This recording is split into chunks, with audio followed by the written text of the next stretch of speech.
السلام علیکم ناظرین، میں ہوں اقرا ناز اور آپ دیکھ رہے ہیں الزام نیوز۔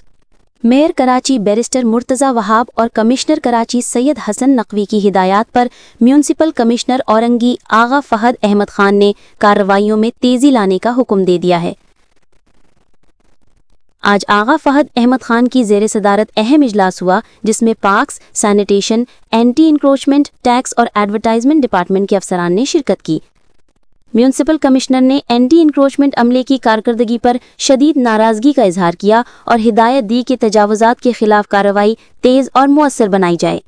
اجلاس کے بعد بنگلہ بازار نمبر 15 میں ان کی نگرانی میں آپریشن کیا گیا، جہاں ٹریڈ یونین نے 2 روز میں تجاوزات ختم کرنے کی یقین دہانی کروائی۔ ادھر اورنگی نمبر 10 میں منگل بازار اپنی حدود سے تجاوز کرتے ہوئے سڑک پر لگا ہوا تھا، جس سے ٹریفک کی روانی متاثر ہو رہی تھی۔ میونسپل کمشنر کے حکم پر اضافی حصہ فوری ختم کرایا گیا اور روڈ کو کلیئر کر دیا گیا۔ آغا فہد احمد خان کا کہنا ہے کہ تجاوزات کے خلاف کارروائی میں کوئی دباؤ برداشت نہیں کیا جائے گا اور یہ مہم منطقی انجام تک پہنچا کر ہی دم لے گی۔